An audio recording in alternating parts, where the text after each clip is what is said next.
Everyone, we're very excited today to welcome Ushma Upadhyay, who is an associate professor at UCSF for the second lecture of our Women's Empowerment series. No, it's actually the third lecture. And today we'll be focusing on measurement of empowerment.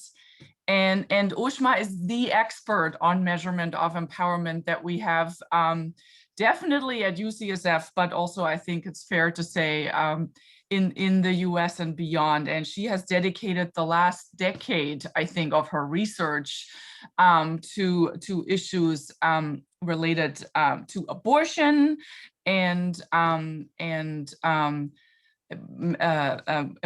empowerment, especially in adolescents and young adults. So I'll turn it over to her for a more detailed introduction, and thanks for making the time today with us. Oh, thank you so much for inviting me. And you said you weren't going to introduce me, but I can't do anything more than that. That was fabulous. I'm Dr. Ushma Upadhyay. I am a social scientist at University of California, San Francisco in the OBGYN department. And I might just ask you to just tell me if somebody has a question, because I'm going to be looking at my slides mostly. And so just stop me as I'm talking. I actually prefer discussion. So if you have a question, just chime in, jump in. I actually prefer engagement. Okay, so I am going to share my slides.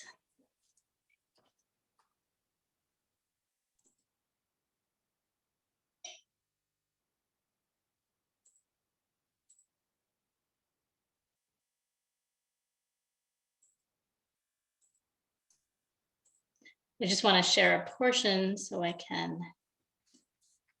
This is looking good. Okay, I just want to get. Yeah, we can now see the slide. We see like half a line of the notes below, but this is pretty close. Yeah, now it's perfect. Okay, great. Okay, so yes, I'm talking. My talk is based on a quote from Grace Hopper, who was a.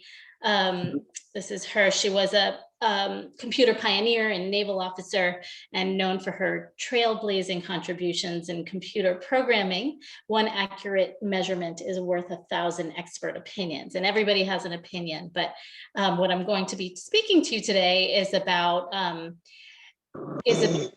measuring women's empowerment, which is such a fuzzy concept, and a lot of people have opinions about it. And how do we harness this fuzzy concept into something that is concrete and something that we can accurately measure? So that's what I'm going to be first talking about: selecting measures of empowerment for your research. So say you were to design a study and you wanted to measure women's empowerment, how would you go about selecting a measure? There are many of them out there. So what are the factors that you should consider? The second point I'll be talking about is the gaps in current measures. What other measures? I think, is there someone who could be muted? Chris needs to be muted. Chris, could you kindly mute yourself? Chris Ochieng, please mute. Okay. Thank you. Thank you, Dr. Bakusi. And good to see you there too. And then third, we'll talk about, I'll give an overview of a new measure that I had developed. It is the Sexual and Reproductive Empowerment Scale for adolescents and young adults. It was developed based on data from the US only. And I'll go through the steps in measures development. How does one develop a new measure?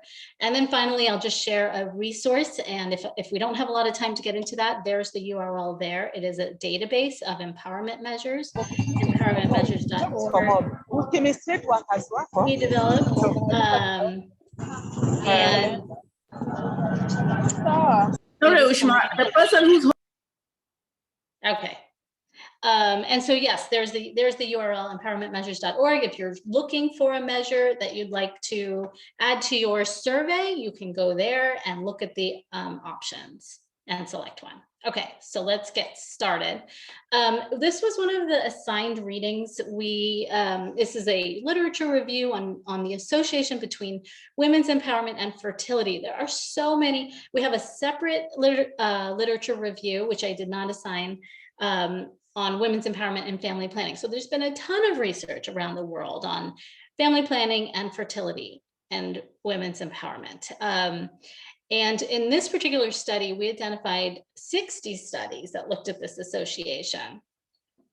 And then, as you probably saw in table 1, we had a list of all of the different ways that women's empowerment was conceptualized or measured in those 60 studies. So many of the studies used multiple measures, and that's definitely something that you could also do in your research. And so here's just a few of them, but I put them in a big, just to convey that there's so many different ways that women's empowerment could be measured.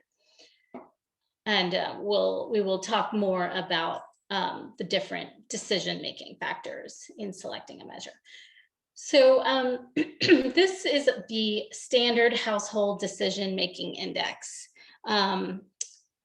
How many, maybe if you have a way of show of hands, how many of you have seen or heard of the Household Decision-Making Index this is a common measure in the DHS for women's empowerment. How do you show hands in this class? Like with the thumbs up, something like that? Okay, great. And so basically it is a series of these questions and basically about who makes the decisions in the household. So who usually decides how the money you earn will be used? Who usually decides how earnings will be used, health care for yourself, making major household purchases. So it is, and then the number of items where the woman has the final say, or she has a part in making the final decision. The number of items are added up and it becomes an index. So this actually is 1 to 5, not 0 to, it's 0 to 5, not 0 to 6 here, because there's 5 items. And the assumption is that a woman's ability to control more of these items means that she's more empowered. However, some argue that surveys don't always pick up the nuances in husband-wife negotiation or subtle ways that a woman can influence her husband, who may have the final say. So there's new work in this area, attempts to quantify nuanced details of the amount of input into a decision and how much the woman wants to have, how much say the woman wants to have in the decision. I think there's a lot more nuanced work that could be done in terms of this measure. Okay, so there are many ways to operationalize women's empowerment, as you've seen. And so first you must decide on what level of empowerment you seek to measure. So you could look at a measure that comes from several survey questions about the individual person, like the decision-making scale I just showed. You could use an interpersonal measure, for example, that assesses a woman's power in relationship to her healthcare provider. And then other examples of interpersonal measures are the amount of natal family support, interspousal differences in education and age. And then finally, for the societal level, measuring empowerment at the societal level could use an index, such as the rate of women's participation in voting by region, or the child marriage rate in the region. So this is often used for contextual analyses or multi-level analyses. And legal and political domains don't always have to be measured at that high level. You could assess knowledge of laws or political activity at the individual level. And that would still be a proxy for societal level empowerment.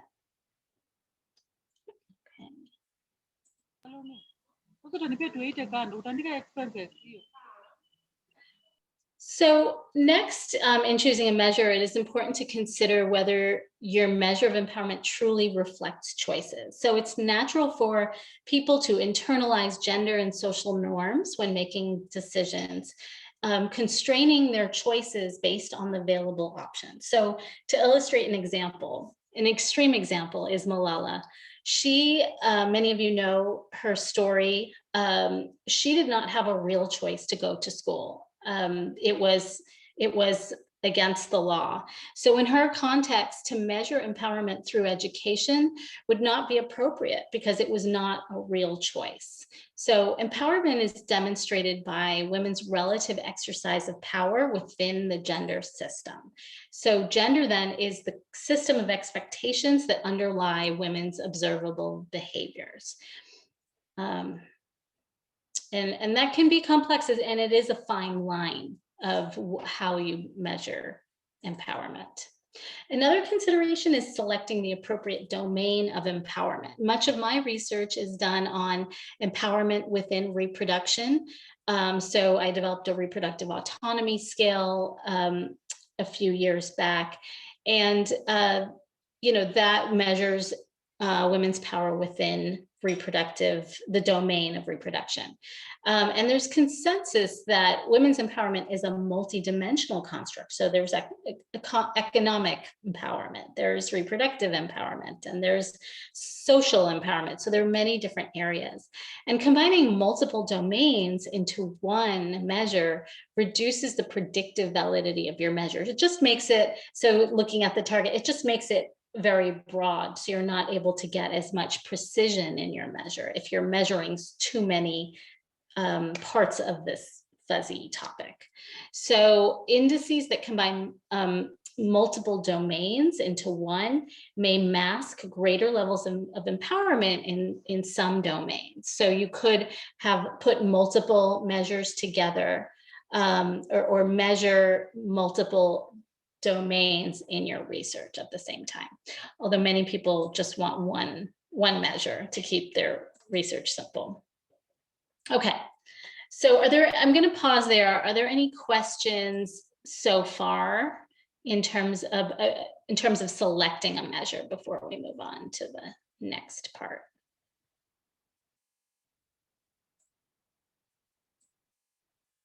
Okay,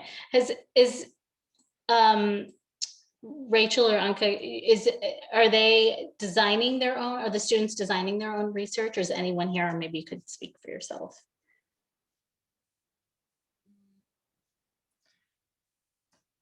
Rachel, do you want to address that?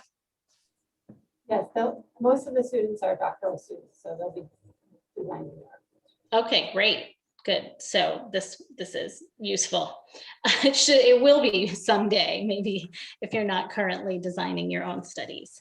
And hopefully you will look at women's empowerment, even if it's not your main topic. It is always a measure that's useful to add into your surveys if you are collecting your own data, just to see how it is associated with other measures that you have in your data or other health outcomes. Okay, so I have a question. Yeah. This is Jackie, and I think definitely my work will be focusing broadly or largely also on women empowerment. So you mentioned something that wasn't clear for me in terms of before you think of even what you want to measure. Is it that there has to be a real choice that is constrained, or is it that the choice does not even exist? So for example, in the case of Malala, it was like the choice didn't exist. And so, yeah, I think my question is not clear, but I'm trying to separate the space between the choice doesn't exist and the choice exists and it's constrained. Yeah. So I'm encouraging you to measure where choices exist but are constrained, and not measure whether people can do something that is actually just impossible for them to do. You do want some variation in your measure, right? You do want You don't want to measure something where 95% of the people cannot, get a score of low empowerment. Empowerment is about actual choices where you actually have choices. Because empowerment is an internal process, and what you end up, if you use something like education for girls, where it is socially completely unacceptable to be educated as a girl, you're not measuring the internal process, you're measuring the societal laws, really. Does that make sense? Yes, yeah, because I think that there's the conversation about the resources and the environment. And it seems like in this case, this is a question of the environment has inhibited the opportunity for education in this case. And so I wonder if there can be an issue about the resources or the context that so in terms of, because I know that Kabia's framework has sort of like, think about resources and then you think about agency and you think about achievement. And so if you, because something else related to that is awareness of a choice. So what about that? Because the question of the choice does not exist. The choice exists, you're not aware. The choice exists, you are aware, and you're constrained. Yes, that's beautifully said. And absolutely consciousness of choice, and this idea of entitlement to make a choice is so important. But having that knowledge, or having that awareness that you have choices is part of it. So it sounds like you have a very firm understanding, and so yeah, that's exactly right. That's exactly right. We don't want to measure the first thing that you said, the idea of not having a choice at all. Even if you are the most empowered person, you cannot expect everyone to be a Malala. So maybe that's not a great example, but you shouldn't have to risk your life to be able to make your choices, to be empowered. Okay. Thank you. Really, really good questions. And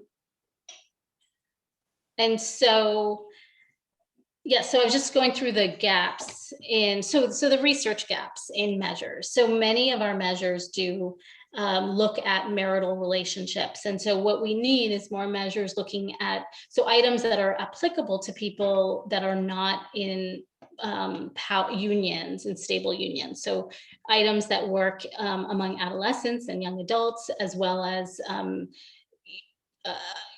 unmarried adults. So also people in non-heteronormative relationships, so people who are in same-sex unions, and also LGBT people who are not in a union, people who are single. So we really need to think more broadly about the diversity of people and make sure that our measures capture a variety of different circumstances. And sometimes you might ask, well, how can you measure empowerment without the context of having another person in there? Measure somebody's power. Usually you need to measure their social context around them. So it really means looking at individual level of measures. And then in terms of studies, we don't have many studies that look at empowerment at multiple levels at the same time, at the individual level as well as the relationship partner level, and looking at and how someone's individual level of empowerment might impact their partnered relationship, the power they have in that union. And so we also don't have enough studies on the predictors, what is associated with increased levels of empowerment. So here I have the example of the impact of declines on fertility and contraceptive use on women's and girls' empowerment. And then also impact on gender transformative approaches on women's empowerment. So more interventions basically is what we need. How do you increase women's empowerment? And then why are we, I have this nice animation, but it's not working here, but why are we interested in increasing women's empowerment? Much of the research up until now, as I said, there's been a ton of literature on fertility and family planning, and it was almost like the subtext, the message was, we want to increase women's empowerment because we really only care about fertility and family planning. But I'm tired of that thinking. I do not care about fertility and contraceptive use. I care about, I think women's empowerment should be the end goal.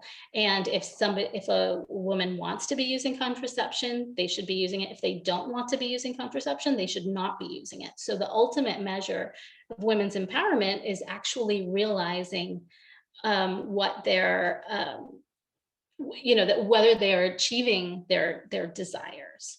And so that is really important. And I'm really hoping that the larger development world gets up to speed or makes some progress in this area. And I know I apologize for those of you that don't work in family planning or fertility. That's kind of my area, so I tend to focus on those. Any questions there before I continue on?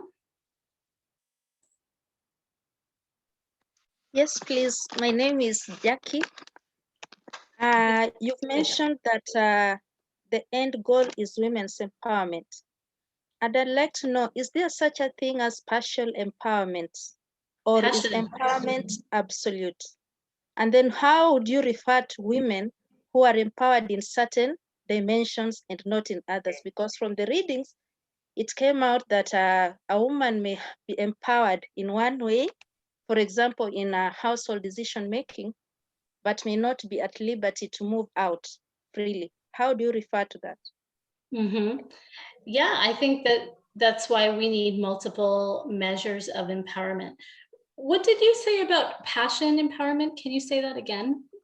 I wanted to know if there's such a thing as partial or being partially empowered, or is empowerment absolute?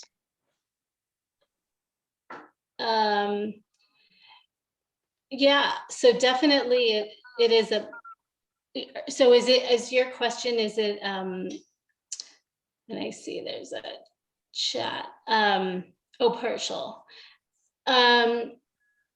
Yes, absolutely. And that's why we need measures that are on a scale. It's not a yes, no issue, right? I absolutely agree with you.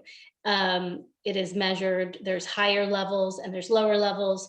There's higher levels of empowerment in some domains, and there's lower levels of empowerment in other domains. So definitely we need multiple measures. They need to be on a scale so that you can score high and you can score low in some areas and not in others. So that is absolutely right.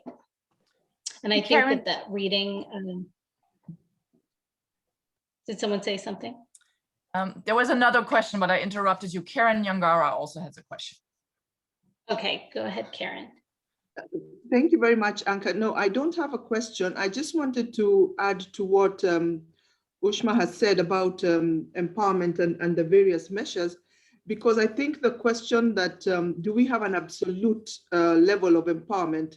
I think it's important to realize that empowerment is a process, and therefore we don't really have a place where we can say you are 100% empowered because we are not measuring it against an absolute. And I can be empowered in certain areas, but not in others. For example, I may not have much of an education, and therefore I might not be able to really benefit myself in ways that a more educated person might. But maybe within my marital setup, even if I do not earn the money because I do not have much of an education, I am fully empowered to make decisions about that money. I can have a discussion with my spouse about it and be able to control some of the things that we are doing with it. So therefore, I may be economically empowered, but not empowered in education. And therefore, I think that's why it's important, as Ushma says, to have multiple measures of empowerment. Thank you. Yeah, thank you. That's exactly right. I completely agree. Okay. So I wanted to introduce this new measure that was just published in January in the Journal of Adolescent Health. It was developed in the US context, but I developed the items to be hopefully applicable to a wide variety of populations. And so I sent that along you could actually see the list of items. I think there's 23 items in that measure for adolescents and young adults. And I do understand that there are some items that might be controversial for people to get into surveys for adolescents and young adults. But we thought that it was important to measure all of those, to develop a multi-dimensional measure. And so, as you saw, I think there's five different subscales. So in this multi-dimensional measure of sexual and reproductive empowerment, even though it focuses on sexual and reproductive empowerment, there are still dimensions within that one construct because there's so many different areas to measure. So before I show you that, so can we talk a little bit about what we might consider differently in a empowerment measure for young adults versus adults? What issues might be different? Just wanted to start a little discussion about this. Or maybe even, do you even think it is important to measure empowerment among adolescents?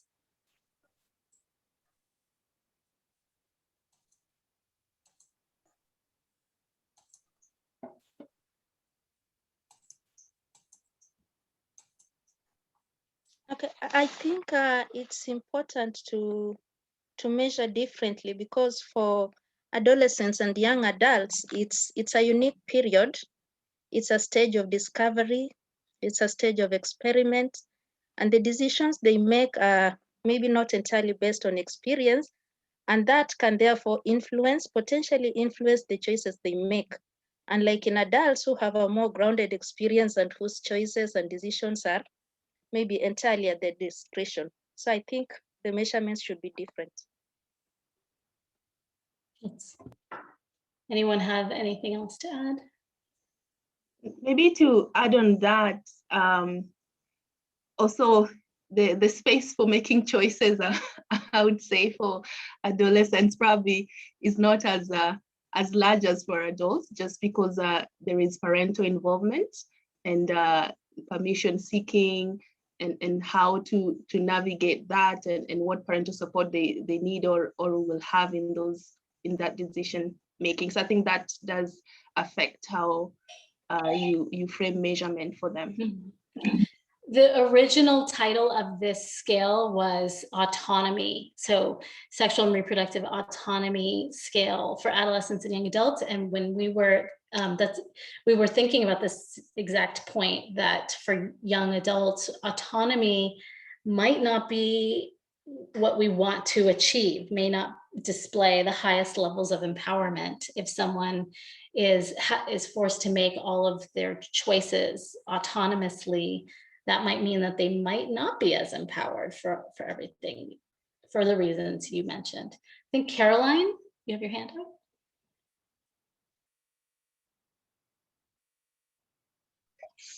Okay, my thinking is the young people, they don't have the economic muscle or the economic capability as compared to the adults.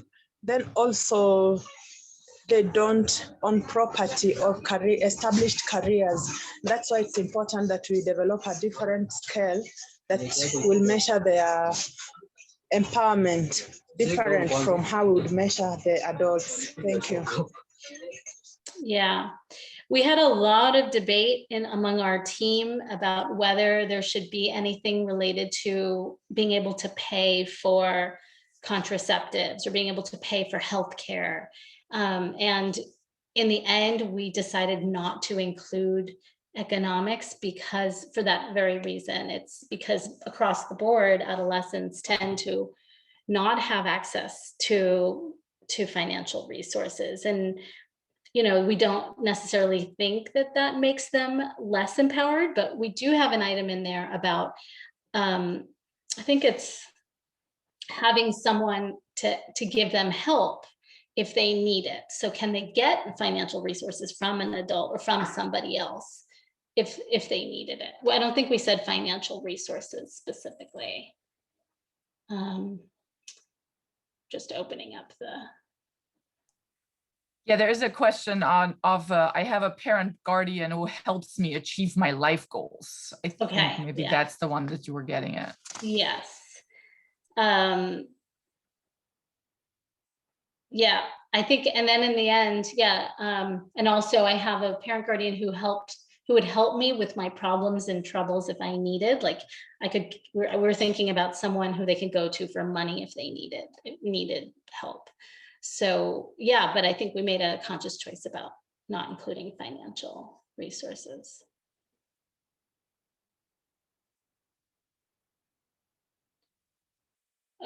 Caroline, you still have your hand up. Did you want to add anything else? No. Okay. So let me continue on. Okay, so these were the things that we were thinking about. For why we wanted a different measure for adolescents and young adults. Actually, what I was planning to do was to just revise adapt the reproductive autonomy scale that I had developed previously. And I was just going to adapt it for adolescents and young adults. But when I started to, I thought we need a totally different measure because there's so many differences for adolescents. So one is that there's much more variation in sexual activity. Many have never had sex ever. So they can't even, they don't have a current partner. They can't ask about current sexual activity. There is wide variety in partnership status, which is related to the first one. Decision-making power, it's not just about the person. There's a lot more of parents and guardians that we need to consider. And then the other question is what came, I think it was Jackie who mentioned this issue of autonomy and whether, the more autonomy an adolescent has, is that really empowerment? So if an adolescent is homeless and is living on their own by themselves, is that really empowered if they have no one to go to for support? And then additionally, we had to think about parental consent, stakeholder approval and political will. And so that also constrained some of the items when we were developing them. Okay. So an ideal measure, when you're setting out to develop a measure, it must be theory-based, so steeped in the theory on what is empowerment. It must be applicable to people living in a variety of gender equity contexts. And so we want to be able to compare items across or measures or scales across settings sometimes, but you want it to be as applicable as possible. It should capture the influence of other people other than the sexual partner, so parents and peers and in-laws. And it should be sufficiently brief so that it could be used. I find that the ones that are shorter are more frequently used. And we were aiming for 20 items, and our measure ended up being 23, just because we couldn't get rid of. We would lose some of the validity if we remove too many of the items. And then, as I said, wide applicability, we wanted it to be applicable to both young men and women, ages 15 to 24, living in any country or any income context, so any racial, ethnic, or cultural group living or not living with their caretaker, inclusive of LGBTQ youth, partnered, unpartnered, and then I talked a little bit about all of that, and then applicable to young people with limited education. Are there any questions?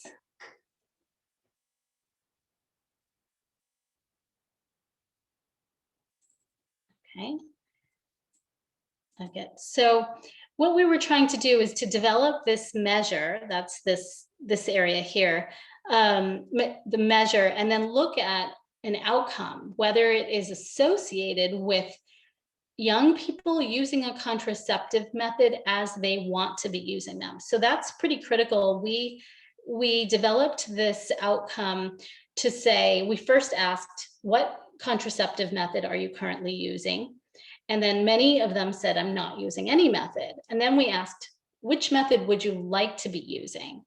And those who said, I don't want to be using any method. If in the first question they said they were not using a method, and the second question they said that they did not want to be using a method, they were called a success.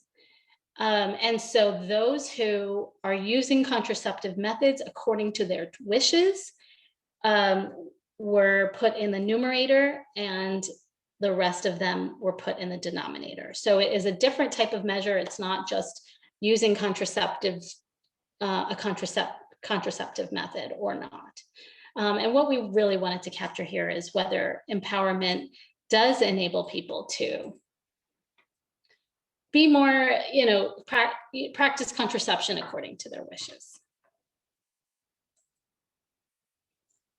So the steps in developing the measure, we first conducted 40 qualitative interviews about gender and power among young people, adolescents and young people. We held several brainstorming sessions with different people to ask them what types of, what should we include in the measure of, and these brainstorming sessions were with adolescents, small focus groups of adolescents.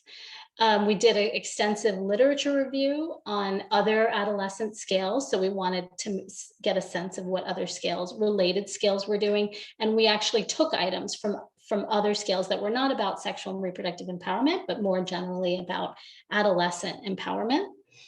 And then we developed a draft of, I brought together the authorship group, and we just brainstormed lots of items that might be appropriate to capture. We had a list of over 100 items. We held an expert meeting, people discussed the items, we brainstormed more items. And then I conducted 30 cognitive interviews. I recruited people. I wanted it to get a national, I wanted a lot of variety in the people that I tested the items with. So, and I'll say a little bit more about the cognitive interviews, but the purpose of the cognitive interviews is to make sure that people are understanding the items as you wish them to be understanding.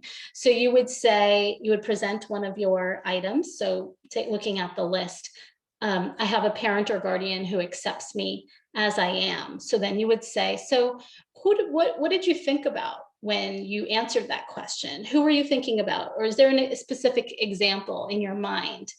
And you just get the participant to talk about their decision-making process and how, why did they select always true, extremely true that time versus not at all true? And then they talk it through. So it's basically a way to make sure your items are getting people to think and answer as you want them to, that the meaning is the correct meaning. And then you can change your wording accordingly. So then we implemented baseline and follow-up surveys among a national US sample. So all 100 items, we had people take those. Actually, I think we brought it down to 90 items by the time it went into the field. And then we conducted psychometric analysis, and this is a statistical process using exploratory factor analysis, EFA methods and basically you're looking at which items hang together the most. And then we assessed the associations with related concepts. This whole process took, you can see we started in the spring of 2015 and it took us till the spring of 2019. So 4 years, it was very intensive and a lot of work, and of course juggling many other projects at the same time. But it was very enjoyable. So this is the process of cognitive interviews. And this is a process you could undertake if you're planning to adapt an existing measure for your study, for your own population. So we posted ads on Craigslist and Reddit, so online, and we had, they filled out a form, people who were interested. And then we got some sociodemographic information about them. And that was helpful because I was able to purposefully select people to increase diversity. So we were able to get people who were in same-sex partnerships. We had one transgender person. We had a variety of racial and ethnic diversity as well. And so then the psychometric analysis, you put all of your items in. This is a complex slide, but basically you put all of the items in, and then you go through a process of identifying which items held together the most. And in the end, yeah, the Shreya scale was 7 different domains and 23 items. Comfort talking with partner, and that's like a hypothetical partner for some people. We worded the items so that they would work for young people who don't have a partner or never had a partner. Choice of partners, marriage, children, parental support, sexual safety, self-love. We thought that was really important for people to feel that they were worthy of love, a sense of future, and sexual pleasure. Okay. And I do you want to can we take a minute to maybe talk about what your impressions were with the items when you took a look?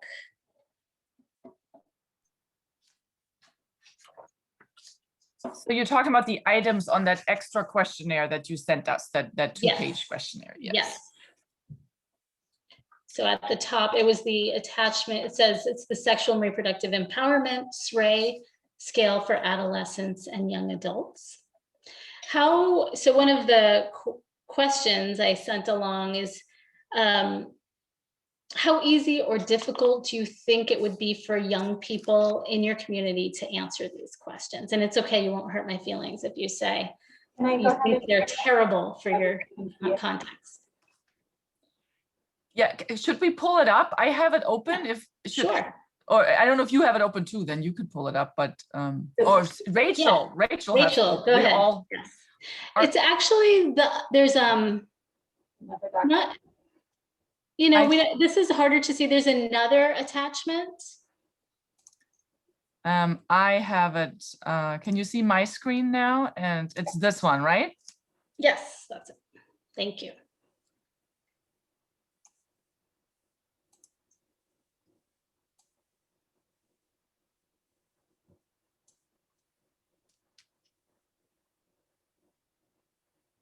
Maybe scroll down to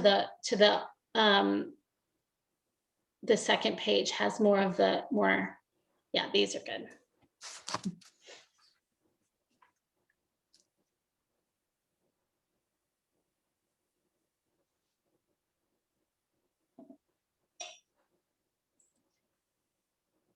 Do you think that it would be hard to get approval from, decision makers to implement some of these items in a survey? Say your study was in Kisumu.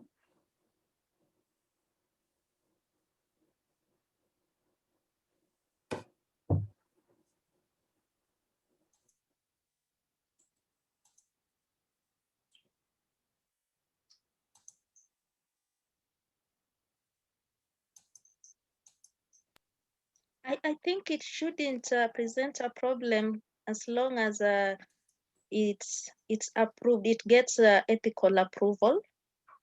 I've conducted a study that asked some of these very intimate questions among men who have sex with men, and I didn't have a problem at all. So long as you get ethical approval, you're good to go. Okay. I do wonder though, in terms of the earlier point we mentioned about parental consent, so two things. One, I think that, for example, a statement like, walking down the street, I feel like my body is my own. I'm not sure, because I'm thinking about like adolescents in rural setting in Kisumu. I don't know if they would understand that question. So in terms of the meaning part that you're talking about earlier, and being able to understand what does it mean if I'm walking down in the streets and I feel like my body is my own.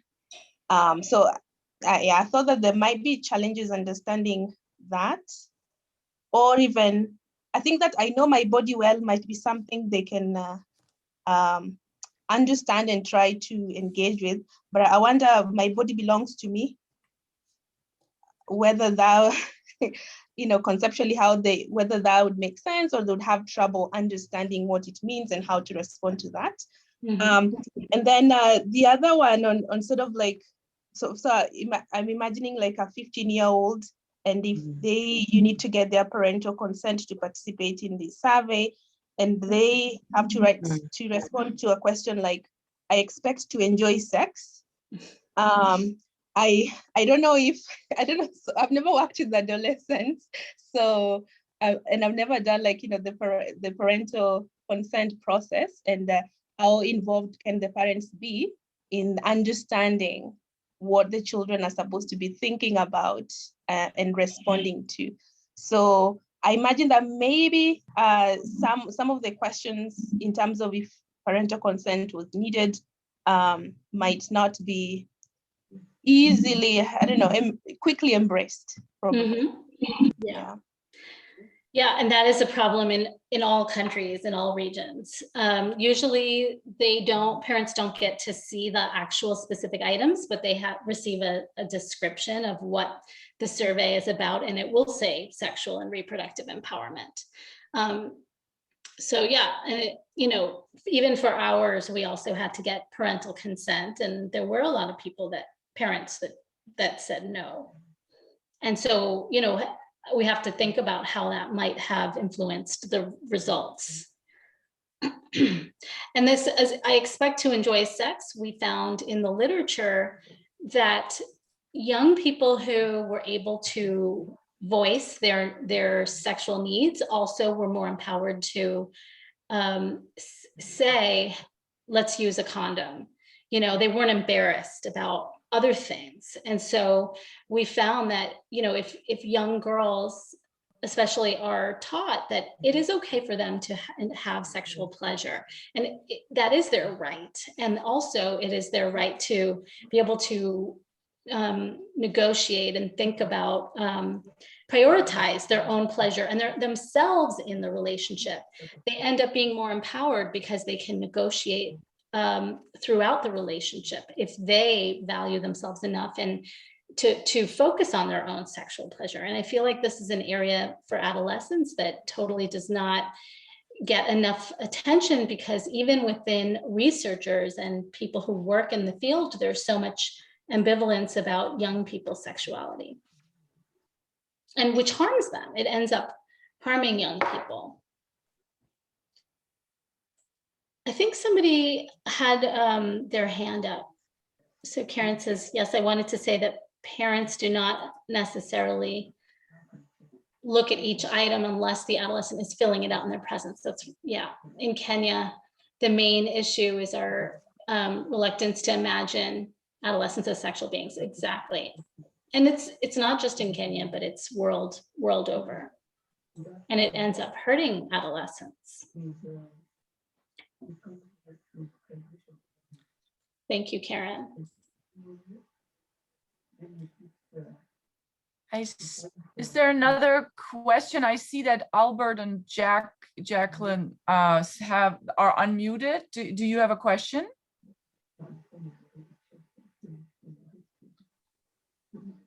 If not, maybe, yeah, I think I see no further hands, Ushma, either. Okay. Okay, thank you. I'll stop. appreciate that. And so the comments really point to the need for, the comments were pointed to the need for cognitive interviews. So to really test the items, as you were saying, Anka, who was saying that about walking down the street? Was that, I forgot, was that Jackie? Jack? Yes. Yeah. Okay, yeah, thank you, excellent. So that really highlights the need whenever you use a scale to try to do some cognitive interviews. It has to be like just a small sample, test them with different people. It doesn't have to be super rigorous, but can you tweak the item, make it a little bit more relevant to your population?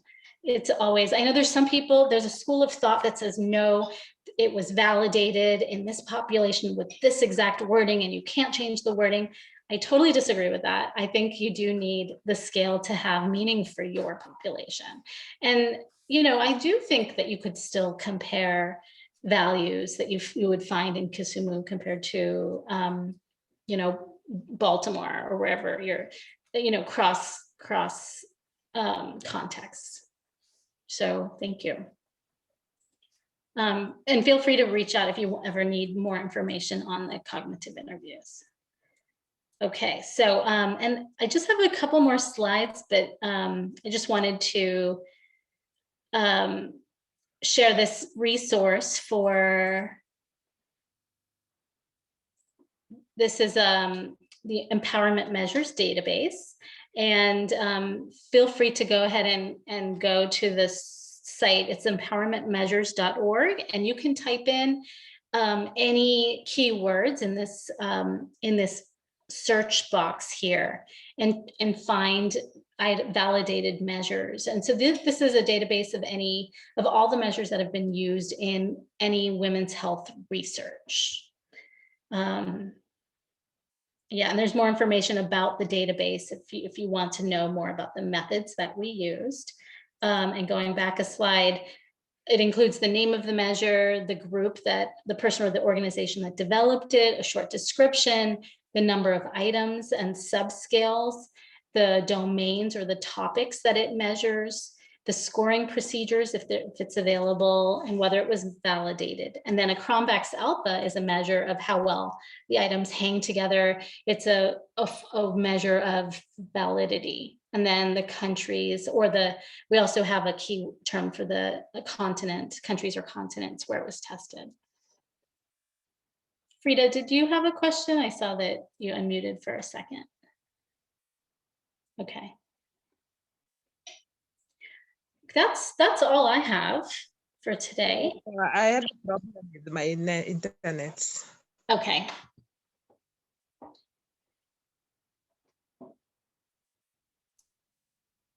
Go ahead.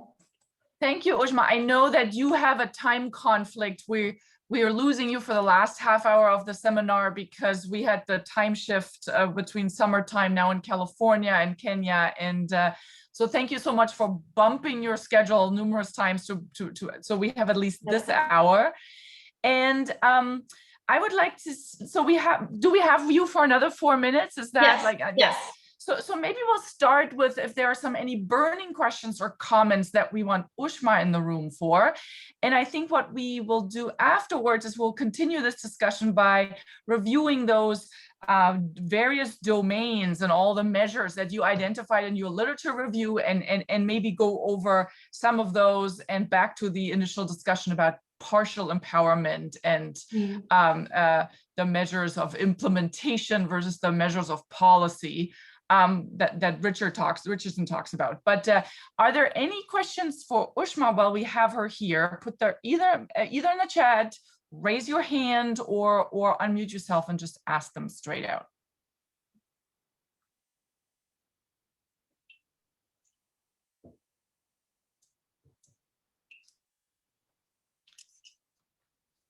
if not, I have a question.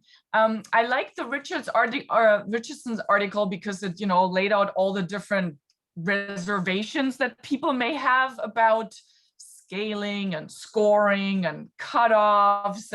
When you were developing your own measure, was that something that was on the back of your mind? And you still think scoring within a certain context or something, if the scores are weights, for instance, if you address weight to them, makes sense? Mm-hmm. Yeah, we don't have weighting. They are all, each item represents 1 point. We didn't weight some higher than others. Yeah, I also, we didn't want to make any a priori cutoffs. The values are the values, but what we did was we looked at which groups, so by sociodemographic factors, which groups scored higher in different on different items, and so, or different domains, subscales. So yeah, I found Richardson's article really practical, and it hadn't been written when I was actually developing the measure, but it was just kind of broke things down, lots of the considerations that I had. One of the considerations that often comes up in articles like this is locally defined measures of empowerment versus more broader measures. And so she says empowerment is contextual, right? Like it just is so dependent on your context. And in South Asia, where a lot of the measures were originally developed in the 1980s and 1990s, there's a lot of items that capture movement, freedom of movement. So can you leave your house? Can you go to the market without permission? Can you visit your relatives without, on your own? And that is very relevant for South Asia, but maybe not in many other parts of the world where empowerment, constrained empowerment, women may be constrained, but it's not in movement. And so we can't necessarily use the same measure in other areas, and we also can't compare across contexts. What are people's thoughts about that? So balancing the value of having a locally defined measure against being able to use a measure that is comparable, like you can compare scores across contexts.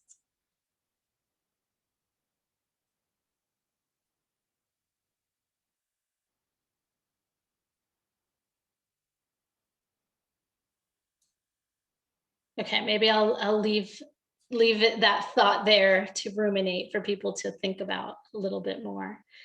Thank you so much for having me. It was such a pleasure, and really great comments and questions from this group. Thank you, Ushma. And is it okay if we circulate your UCSF email address? Yeah. And if you could send us your slides, we would love to put to circulate those as well, if that's okay. Sure, will do. All right, take care, everybody. Great. Have a good And discussion. thank you so much. Thank you. And bye, Ushma. And Ushma also has put together some really interesting reading questions that I hope you had had the time to kind of think about while you were reading. We could keep this an open discussion because obviously after Ushma left, it's going to be up for us to decide where we want to take this discussion. But I thought a good way to start the last half hour would be to look at another reading that Ushma gave us. I'm going to share my screen for us. 1 second. I'm going to share my screen and go to you. So she already introduced her database in the end, and that's a really useful one. And there is one of the articles that we got to read that Ushma circulated is the literature review. And I think that's maybe a good way for us to start a discussion, because there is a table that she also mentioned in the reading questions. I'm not sure if I can get without losing. Yeah, I think this is maybe I'll minimize it a little bit so we can see as much of this as possible, or you can pull up that reading on your own computer.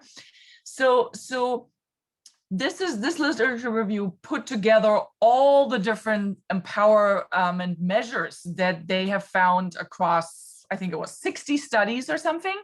And here they grouped them into 19 domains. And here you can also see, sorted under those 19 domains, some actual measurements. I would love to know from you in your context. Let's say you are trying to do women's empowerment measurement tool in your own context, either on a national scale in Kenya or in your immediate local community. What are the indicators that you would be most interested in? And obviously it really depends. Do you want to do a sexual and reproductive health leaning empowerment survey? Do you want to do something very broad? But what are the questions first that you think could really be interesting to look at in Kenya and would be really good measures to distinguish the power that women actually hold versus men or versus parents or other people around them? And then maybe we can later go with the discussion to the measures that you think like really make no sense in Kenya, because maybe mobility is not an issue, because the mobility measure may be less useful in your setting. And then maybe also keep in mind the question that came up very early about partial empowerment, and which are the measures that really measure women's empowerment on a very fundamental level. I think Richardson's called it the policy, that the ones that are actually measuring policy and life-changing powers of women, and which ones are just the implementation measures that measure how much power women have within their smaller context, within their household.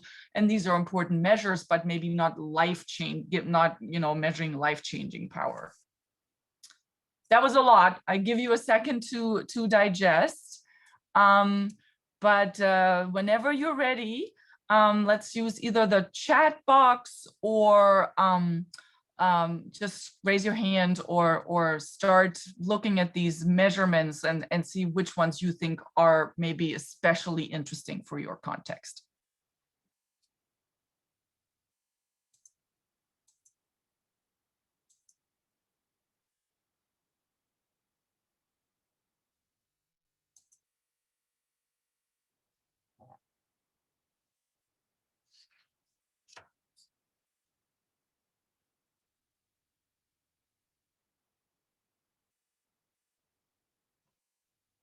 Nothing jumps at you.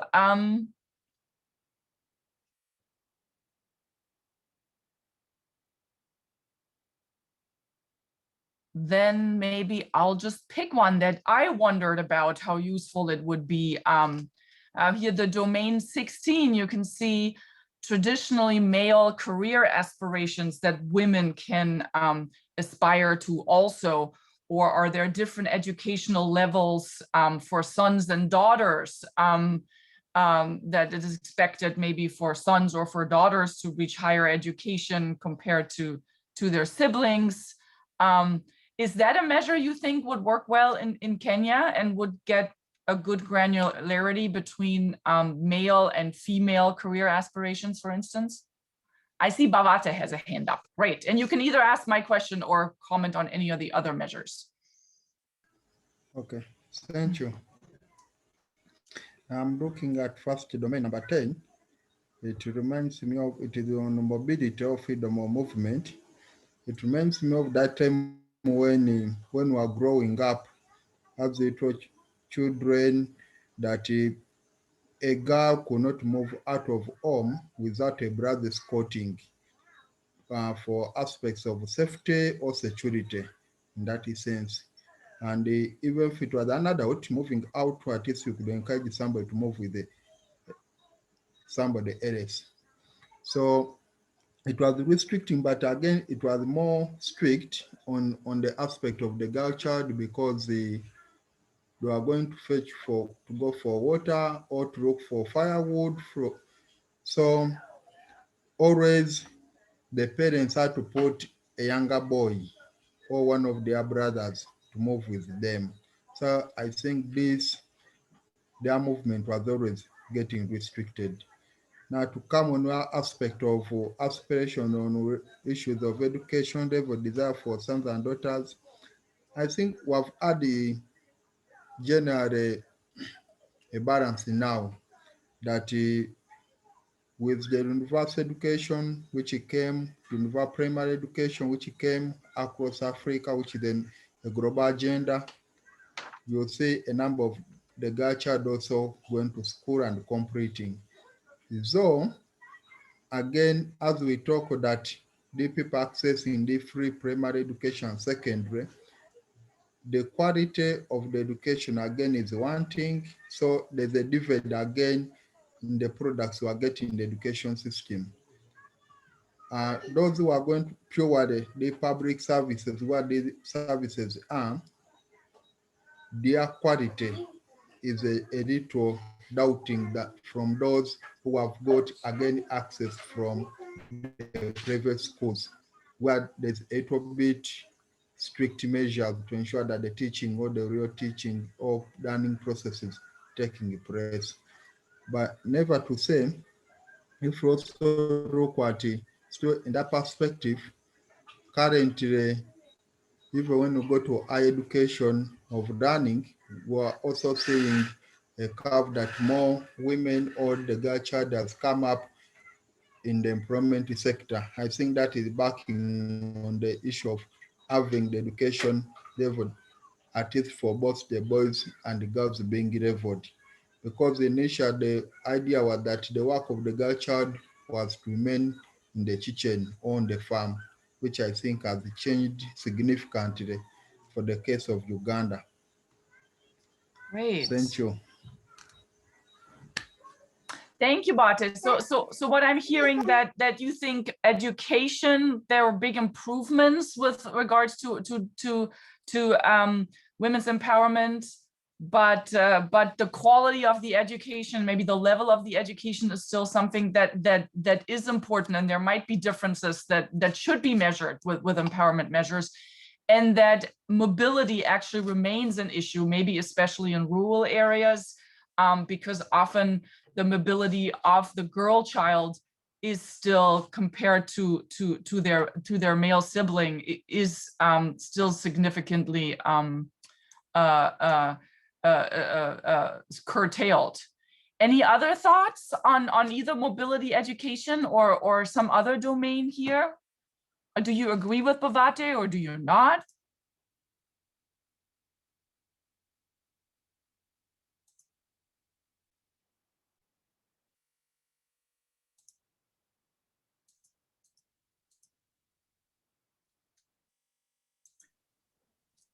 Okay, if I may, so looking at this table, one of the things that I think I was having a challenge with is, especially given Ushma's comment about like starting from theory and then building it up from there. And I think that so far what we've seen largely in the readings we've had has been Kabir's framework on thinking about resources and agency and achievements. And Richardson's article was about how resources and achievements are indirect measures of empowerment, while agency is a direct measure of empowerment. And so I think I was just trying to figure out, like, how do these domains fit within that framework? Because I feel like at least for the list, it's all over and things are repetitive, and trying to think about that framework as a way of guiding what we think about. And with that, it seems to me also that community level measures, what I thought was missing in community level measures was the issue of voice, because I know the other day when we had a seminar, we talked about, like, if we have $5 million and what we wanted to change, and I'm attached to, like, voice and women's participation, and I don't know how, because my assumption is that if the women can be actually effective at that community level, then probably they're already effective at household level, but I could be wrong. Yeah. In terms of you know, do their voices matter at the community level, and do their voices actually bring change at that level? But what I see in terms of community level measures here, at least in this review, really what's missing for me, big one, is the issue of voice and participation. I see, yeah, I think that's missing, and then also a lot of the measures are about things that you can compare, you know, across countries and all of that. So not as much as things that are context specific. Jackie, all excellent points. And I think part of, and really great, you know, picking this up here, I think part of that is this literature review here was published in 2014. It was the first piece of work that Ushma's group did that at the time, and they probably started reviewing this, I don't know, 2012, almost 10 years ago. Going through all the measurement literature that existed at the time, that is reflected here in this literature review, they exactly put together what you just pointed out so succinctly. These are kind of old school measures for the most part that don't really necessarily distinguish between, so are these real, what Richardson calls direct measures? So is it really something where we can, is it really indicators that are actually measuring control of the women, or are these what Richardson's would call more indirect measures that maybe point to resources, but don't really address the question whether the women and the girls in these contexts can actually access these resources or even know about them? So I think that's a very valuable point. So maybe it's on us or on you really as the next generation of researchers to come up or to pick them based on these old school measures here, let's say, to come up with measures that can actually, that are better suited to go at direct measurement of the agency that women have here. Were you thinking, it sounds like you were thinking a lot about this when you were reading. Are there any empowerment measures that make more sense to you because they think they actually get more to the actual direct or actual more direct measures of empowerment? I think that it's a space that I'm still trying to read more and learn and understand. I come to it sort of from the place of seeing how improving the environment. So for example, you know, my main interest is in issues of widows and their HIV health and general health. And so, for example, if you think about issues of ownership of property, if you think of it on the resource aspect in Kenya, the law does provide for like, you know, women to own land. But then if you look at what's the dynamics in the community in terms of attitudes and you know, probably partly culture, then it's women have such a hard time trying to access that. And things like fear, you know, sometimes they know, even when they know that, yes, this is actually legally provided for me. And even sometimes when they have probably the means to access, you know, the legal support for owning the property, the kind of tensions that will be at the community level or at the extended family level makes them, you know, sort of say, is it worth it, you know? So there is fear about just the response that the negative response that they may receive from you know, within their interpersonal relationships. And so yeah, so I think that that's sort of like the space of thinking about empowerment that I've been reflecting more a lot, and I feel like it's in the area of agency, not so much in the area of resource, and probably not even as much in the area of achievement, because I've even seen women who are very well educated, but they would still choose not to like pursue certain things because of what's happening. Well, yeah, because of what's happening in that space of relationships at the community level and attitudes at the community level, and then how that is embedded in the relationships that they would have that would control whether they would access the property that they have a right to. So yeah, so that's sort of the space in which I've been thinking about this, but I'm still exploring it. Yeah, great. Thank you, Jackie. I think that's an excellent example for a really direct measure that would be very relevant if someone wanted to measure women's empowerment in Kenya, to see how ownership and property rights are actually implemented, not just the resources, what the law says, but how that's actually playing out at the community level. So that would be a great measure to use in this setting. Excellent.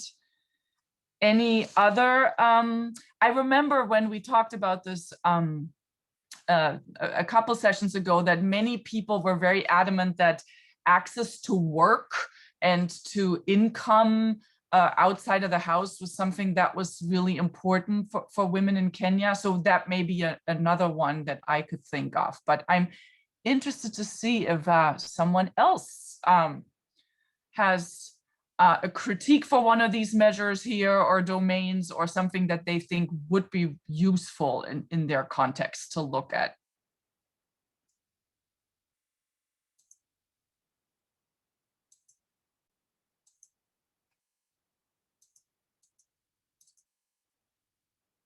All right, you are a quiet group today. Well, I'm looking at the clock. If there is, if we feel that we exhausted today's discussion, I think we can also leave it at that. I think what today, yes, please. So just, is this our last session for women empowerment? No, we have another one coming up in a month where we're talking about gender transformative interventions. We're going to look at specific interventions. We'll have a guest speaker, Denise Dunning, who will talk about girls' education in sub-Saharan Africa specifically, and we'll do some male engagement examples. Okay. So this is a question that I've also had in mind as I have been reading the literature you have shared, and that I know Dr. Nyangara has already mentioned something about it. But I think that I was getting a little bit confused about just the definition itself of empowerment, and particularly whether this is a process or an outcome. So I think that the different variations in terms of how, and also the relationship between empowerment and agency. I feel like what I'm seeing defined as agency is probably also what is being defined as empowerment, in terms of ability to make a choice and act on the choice.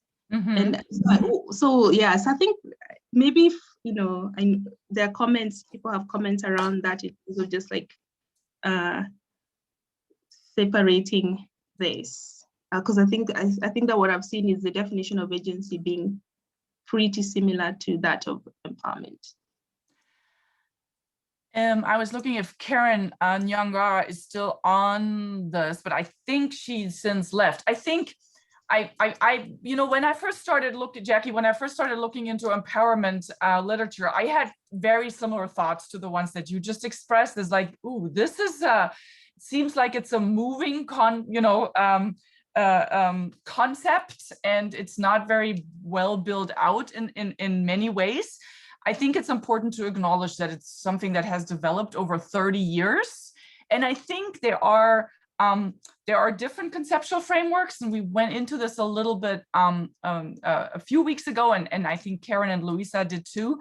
But the definition that Nadia Kabir kind of brought up, that empowerment has these three different pieces, right? It has resources, and for the longest time, and you can see here in all these old school measures, resources was what we measured as empowerment for women and girls. Do they have access to, is there education? is there contraception in a country, whatever. And what we didn't really look at the time was if women are actually able to access these resources. Do they have the power to access these resources, or do they even know about these resources? That is the term of agency. So do they have the power to access resources? Do they have the power to demand resources that are not there yet? So that we really need to move beyond just resources. That was the first step, and really pay closer attention to the power and the agency that women have. And I think a very new or a concept that not many other people have picked up, but Nadia Kabir introduced, was that third term, which is achievement. Because if women have resources and they can access the resources, so they have agency, they can get a higher education if they want, let's say. But if that does not really translate into improvements in their lives and their standing in society, and of course that's a process that will take time, then they will get discouraged over time because they're not seeing that their agency actually helps them to achieve their life goals. Does that make sense? And they're all part of an empowerment and they all play an important role. Obviously, you need the resources too, in order to even, be able to access them. But those are all three, or those are maybe the three most important pieces of empowerment. Did that make it a little bit clearer? That's a lot more helpful, especially thinking about the access. Yes. Piece. Hello? Yes. Yes, thank you for the explanation, but I tend to still be a little bit confused about why you used years of education, because I feel that level of education would sound much better than years of education, given that people have different levels of grasping knowledge or concepts. Like for instance, we find some people taking longer even in primary school or high school. That does not mean that he's gone to the highest level of education. So when you talk about years in school, somebody might take longer even in primary school before he or not even getting to high school. I think that's a good point. Hello, So, are you getting me? Yes, we can. Yeah, so that is what I meant. Like, why not level of education other than years in school? No, I think it's important, an important consideration here to remind us that the empowerment, we always need to compare the empowerment of one group in our society, let's say in this case women, compared to other groups in society.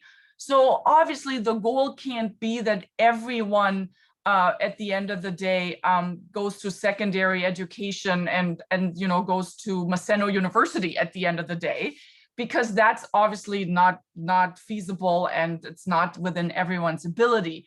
But I think the angle, Frida, to look at here would be, are there more, what's the distribution between girl child, boy child, young women, young men accessing primary, secondary, tertiary education? Is there a gender difference, or is there not a gender difference?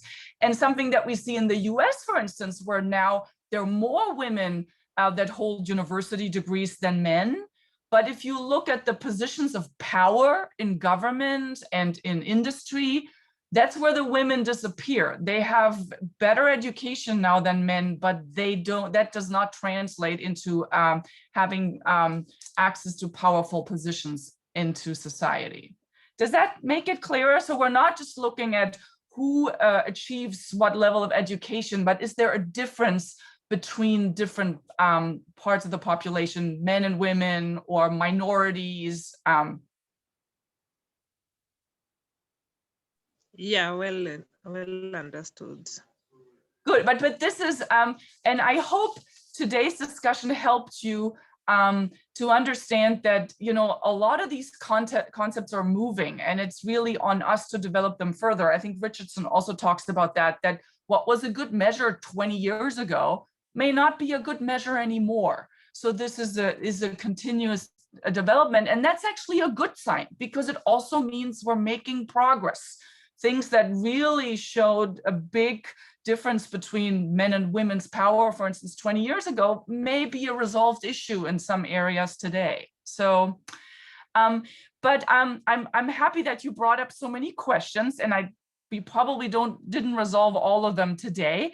So we have another empowerment session coming up in a month that I'll be leading together with Denise Dunning. So also, please use this opportunity if there are any things that you want to revisit, or where you feel we need to revisit a discussion and make something clearer that wasn't as clear as it should be out of the last 3 empowerment sessions, that we can revisit those issues in a few weeks. Good.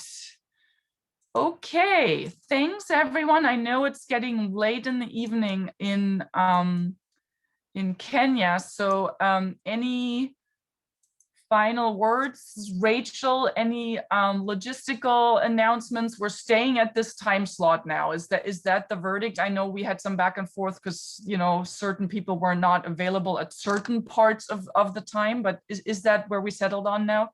I believe so. We'll be in touch over email. Okay, great. And next session is on food supplementation. Yes, great. And Rachel and I are working hard together with Louisa to get us we have a Moodle platform now, or we're using the Maseno Moodle platform to put our course materials up.